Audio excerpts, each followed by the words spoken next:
نجات ملتی ہے ان کو یقیناً، کرے جو قلب سے ذکر اللہ۔ اللہ اللہ اللہ اللہ اللہ اللہ اللہ۔ بلا تاخیر ہمارے مہمان جناب کراچی سے آئے ہوئے محترم و مکرم عزت مآب مفتی جناب فضل الرحمان حمدرد صاحب سے گزارش کریں گے کہ وہ اپنے خطاب سے ہمارے دلوں کو گرمائیں گے۔ نعت سے استقبال کیجیے گا۔ نعرہ تکبیر، نعرہ رسالت، نعرہ حیدری،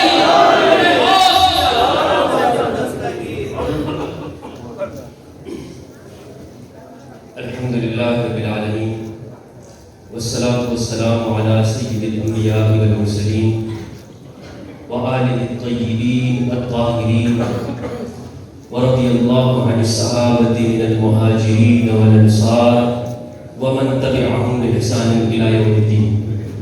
قال اللہ تبارک وتعالی فی القرآن المجید والفرقان الحمید، اعوذ باللہ من الشیطان الرجیم، بسم اللہ الرحمن الرحیم، واعتصموا بحبل الله جميعا ولا تفرقوا۔ وقالت ام المؤمنين عائشة رضي الله عنها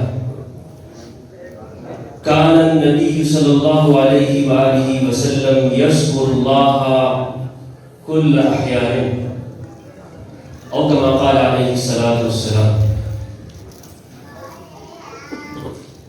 ومحمد بھی، احمد بھی، محمود بھی صلی اللہ علیہ وآلہ وسلم، وہ محمد بھی، احمد بھی، محمود بھی، حسن مطلق کا شاہد بھی، مشہود بھی، وہ محمد بھی، احمد بھی، محمود بھی، حسن مطلق کا شاہد بھی، مشہود بھی، سب سے پہلے مشیت کے انوار سے نقش ہوئے محمد بنایا گیا، سب سے پہلے مشیت کے انوار سے نقشے ہوئے محمد بنایا گیا، پھر اسی نقش سے لے کر تابانیاں، پھر اسی نقش سے لے کر تابانیاں بس میں کونوں جہاں کو سجایا گیا۔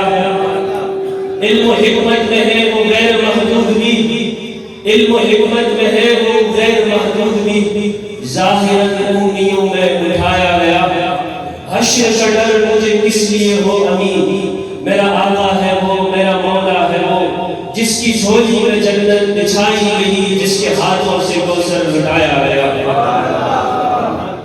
قابل عزت احترام، نہایت ہی واجب الاحترام صاحبزادہ طلعت محمود گوہر شاہی صاحب حفظہ اللہ، اور کراچی انجمن سربراہان اسلام کے امیر جناب ظاہر بھائی، اور میرے دیگر اکابرین، میرے بزرگ جلوہ افروز، میرے بھائی، میرے دوست، سب کو تہ دل سے السلام علیکم ورحمۃ اللہ وبرکاتہ۔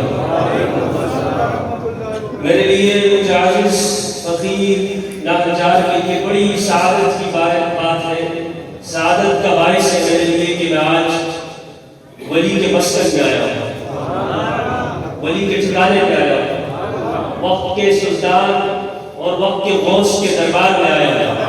یہ میرے لیے حاضری بڑی سعادت کی بات ہے۔ اللہ تبارک و تعالیٰ میری اس بارگاہ کو قبول و منظور فرمائے۔ میں آپ کا زیادہ وقت نہیں لوں گا، بڑی محترم اور معزز شخصیت یہاں پر جلوہ افروز ہے، انہی کے حکم پر چند جملے آپ کے سامنے میں گوش گزار کرنے اور پیش کرنے کے لیے حاضر ہوا ہوں۔ میں نے آپ کے سامنے قرآن مجید فرقان حمید سے ایک آیت پڑھی، وَاعْتَصِمُوا بِحَبْلِ اللَّهِ جَمِيعًا وَلَا تَفَرَّقُوا۔ پروردگار نے ارشاد فرمایا، سب کتاب اللہ کے حبل کو مضبوطی سے تھام لو۔ وَاعْتَصِمُوا بِحَبْلِ اللَّهِ، حبل اللہ کو پکڑ لو اور گروہ مت ہو جاؤ، فرقے نہ بناؤ۔ علماء کرام نے لکھا ہے کہ حبل اللہ سے مراد قرآن ہے، مفسرین نے اس کی تفسیر کی ہے حبل اللہ یعنی قرآن، لیکن علماء کرام اہل شریعت اہل فقہ ظاہر پر تفسیر کرتے ہیں۔ قرآن کی دو قسمیں ہیں، قرآن کا ظاہری معنی ہے اور ایک اس کا باطنی معنی ہے. قرآن کے الفاظ ہیں اور ایک اس کے معنی ہے. جس طرح قرآن مجید ان صفحات میں لکھا ہوا ہے، اسی طرح اس پر عمل پیرا ہونے والوں کی بھی کچھ علامات ہیں. جس قلب میں یہ قرآن اتر جائے وہ قرآن کے باطنی معنی سے واقف ہو جاتا ہے. اب حبل اللہ کو تھام لو. یہاں پر یہ نہیں کہ قرآن کو تھام لو. حبل اللہ کا ایک معنی ولی کی معرفت بھی ہے، وقت کے امام کی پہچان بھی ہے، اور صرف اور صرف اس کے ظاہر کو پڑھنے سے، اس کی تلاوت کرنے سے اس کے معنی اور مفہوم تک رسائی نہیں ہو سکتی جب تک کہ کسی ولی کامل کا سہارا نہ ہو. قرآن کہتا ہے کہ شفاء لما فی الصدور، میں سینوں کے لیے شفا ہوں. لیکن آپ مجھے بتائیں آج کی ظاہری دنیا کے اندر جب ہمیں کوئی مرض ہوتا ہے تو ہم کیا کرتے ہیں؟ ڈاکٹر کے پاس جاتے ہیں. قرآن مجید کھولنے کی جسارت نہیں کرتے. تو اب آپ بتائیں ایمان ہمارا کیا ہے؟ شفاء لما فی الصدور، میں تمہارے سینوں کے مرض کے لیے دوا ہوں، شفا ہوں. تمہیں یہاں سے شفا ملے گی. وہ شفا نہ ملنے کی وجہ یہ ہے کہ اس کے حبل اللہ جو ولی کی معرفت ہے وہ نہیں ہے کہ جو بتائے کہ قرآن کے اس معنی کی، اس لفظ کا یہ معنی بنتا ہے. ولیوں کی معرفت. آج ہم نے نماز پڑھی اور آپ دوستوں نے ظہر کی نماز بھی پڑھی ہوگی، عصر کی نماز بھی پڑھی، عصر کی نماز پڑھی. آپ مجھے بتائیے کیا ہم یہ کہہ سکتے ہیں، دعویٰ کر سکتے ہیں کہ ابھی جو ہم نے عصر کی نماز پڑھی ہے وہ پروردگار نے قبول کر لی؟ کوئی دعویٰ کر سکتا ہے؟ نہیں کر سکتا. دعا کر سکتے پروردگار ہماری دعا کو، ہماری نماز کو قبول فرما. لیکن نبی اکرم صلی اللہ علیہ وآلہ وسلم کی صحبت یافتہ جوان، ان میں سے حضرت بلال اپنے سینے پہ ہاتھ رکھ کے کہہ سکتا ہے کہ جو نماز میں نے محمد رسول اللہ صلی اللہ علیہ وآلہ وسلم کے پیچھے میں نے پڑھی، یا جو روزے میں آپ کی میت میں رکھے، خدا کی قسم وہ خدا کی بارگاہ میں قبول ہے. صہیب یہ دعویٰ کر سکتا ہے، ابو بکر یہ دعویٰ کر سکتے ہیں، حضرت عمر یہ دعویٰ کر سکتے ہیں، سیدنا عثمان یہ دعویٰ کر سکتے ہیں، مولا علی مولا مشکل کشا یہ دعویٰ کر سکتے ہیں کہ جو نمازیں ہم نے پڑھی ہیں وہ بارگاہ الہی میں قبول ہے. وہ نسبت ہے، نسبت کی بنیاد. نمازیں تو ہماری بھی ہوئی ہیں لیکن ان نمازوں میں وہ توجہ شامل نہیں ہوتی. صحیح بخاری کی ایک روایت ہے، حضرت انس رضی اللہ عنہ فرماتے ہیں کہ ربیع جو کہ ان کی پھوپھی تھی، انہوں نے کسی خاتون کی، کسی قبیلے کی کوئی بحث و مباحثہ ہوا ہوگا، کوئی جنگ ہوئی ہوگی، تو اس کے دانت توڑ دیے. تو وہ قبیلہ آ گیا اور اس قبیلے والے نے کہا کہ اب تو جھگڑا ہو گیا ہے اور رسالت مآب صلی اللہ علیہ وآلہ وسلم کی بارگاہ میں کیس آیا. تو آپ نے فرمایا کہ قرآن کی مطابق قصاص ہوگا. اگر یہاں سے دانت توڑے گئے ہیں تو بدلے میں بھی ان کی پھوپھی کے بھی دانت توڑے جائیں گے. تو وہاں پہ حضرت انس بیٹھے تھے. حضرت انس نے فرمایا خدا کی قسم یہ ہو ہی نہیں سکتا کہ ہماری قبیلے کی کسی خاتون کے دانت توڑ دیے جائیں. آپ صلی اللہ علیہ وآلہ وسلم نے فرمایا سامنے والے قبیلے سے کہ جو اس بات پر بضد تھا کہ ہم نے قصاص ہی لینا ہے، کہا کہ اب تم کیا کہتے ہو؟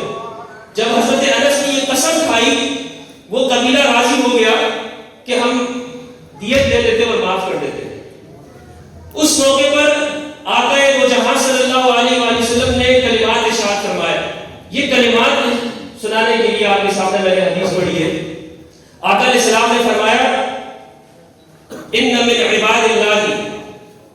من لو اقسم علی اللہ لبرہ، کہ خدا کے بندوں میں ایسے بندے بھی ہوتے ہیں، خدا کے بندوں میں ایسے بندے بھی ہوتے ہیں جو اللہ کا نام لے لے اللہ اسی طرح کر دیتا ہے۔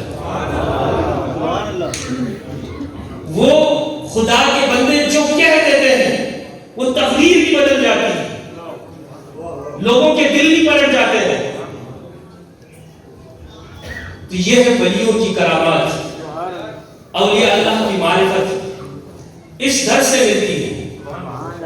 ان جیسے بزرگوں اور ولیوں کی صحبت اور اولیاء وہ کبھی دنیا سے جاتے نہیں ہیں، ان کا وصال ہوتا ہے، وہ اپنے محبوب سے مل جاتے ہیں۔